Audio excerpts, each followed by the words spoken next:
Ron's a nut here.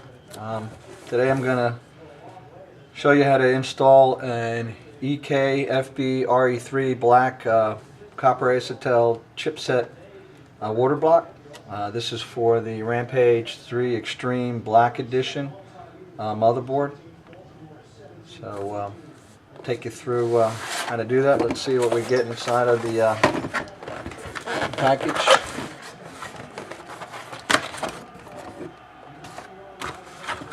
We have instruction sheet. We have some thermal pads. We have hardware, spacer, O-ring, looks like washers, and an Allen head tool. We have a heatsink. I believe this is a heatsink as well for the MOSFETs. And then here we have the water block itself, and it actually has a place to run a power and put your Republica Gamers light through the water block as well.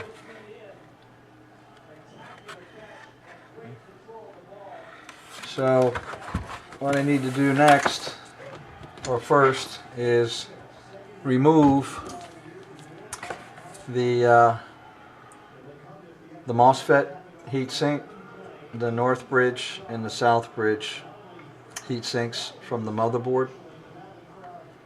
And let me do that, and then we'll start making our way through the instructions and take it step by step.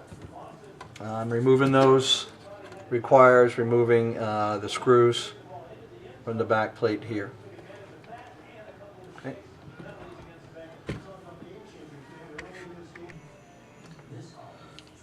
I need to remove these screws. There's 1, 2, 3, 4, 5, 6, 7, 8, and then this bar as well. These come off from the other side. I've already taken out this one, so I'm going to go ahead and remove the others, and then I'll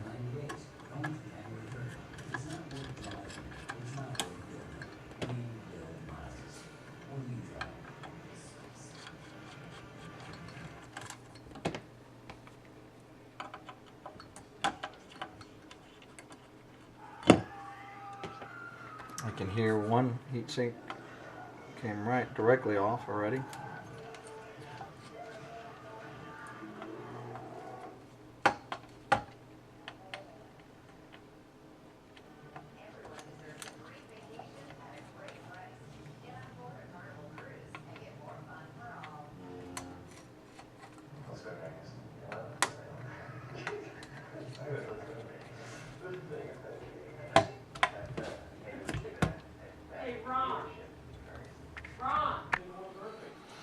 Okay, when you remove the screws, actually there are 8 screws underneath there's 4 here, 4 under here, and 2 on this side. So there's actually a total of 8 screws you need to remove, not 9. They're listed on there, but anyway, this chipset from the south bridge comes off. And then you remove the power cable here off the motherboard, and then you remove the north bridge and MOSFET cooler, and then I'll just show you underneath the motherboard here. There are these 4 screws you loosen, and I'm assuming they'll be reused or they'll come off completely off the motherboard. Then here's the other 4, so these 4, 4, 8, and then the 2 that hold the underside of the MOSFET bar, and that comes off. So that's how you remove the chipset coolers off the motherboard right now. Now underneath the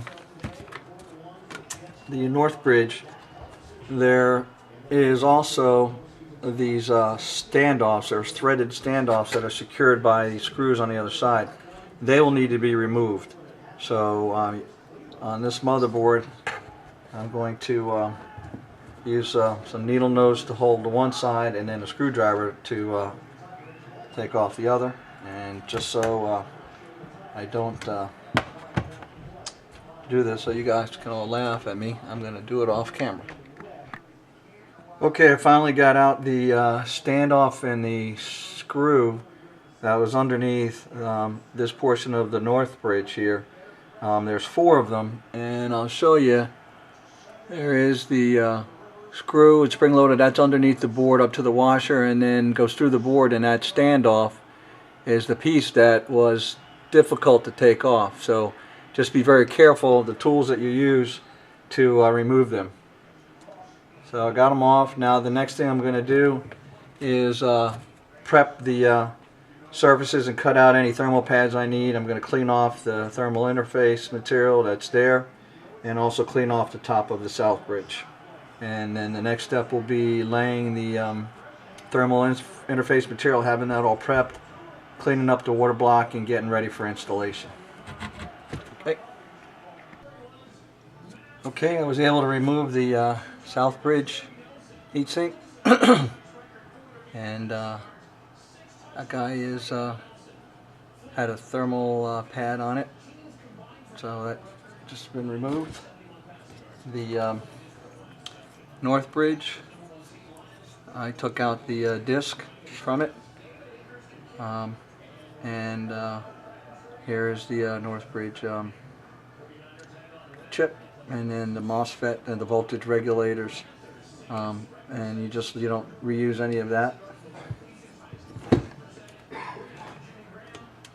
Here is the chipset now, with the disc installed here, the power cord coming out there. And then I also cleaned off because I had been touching it, got my oils on it, cleaned this off with first I use just alcohol, isopropyl alcohol, to get anything, any big stuff off of it. Then I also used some Arctic thermal interface remover to clean it up good. You can get this at Newegg or anywhere online. And then prepped it with this thermal purifier. And you probably can just get away with just using alcohol, but I used this as well. And cleaned it all of the surfaces with a Q-tip with that material. And I also cut out the thermal interface tape that I'm going to use over the voltage regulators. I had to do 3 of them. And then also the instructions ask you to prep the motherboard. I don't know if you can see this, but along the voltage regulators, right along here, I put a little dab, one little dab of the Arctic silver compound on each of those voltage regulators along here. And then what I'm going to do is take the thermal interface tape pads and put it right over the top of those guys. The other thing that it asks you to do is you could either put these standoffs need to go either on the block or on the motherboard. So I put a little bit of thermal interface material on the bottom of it so it would stick to the motherboard. And you want to be careful, you don't want to put too much, so that especially if you use Arctic silver or anything like that, I would use something else. And I did use something else. And then of course on the north bridge it said to put an X of thermal interface material, and then on the south bridge same thing. I have an X worth of material, if you can see that. There's the X, and the X marks the spot on the 2. So now I'm about ready to install the heatsink, and the pads, and I'll show you how that goes. Okay, we have the thermal tape applied down here, and on top of the thermal dots of compound I put on the voltage regulators. Same thing here, and then I have those here, but I applied the thermal tape to the block here for that particular area. So this one is not going to be right directly on the regulators, it's going to be on the block.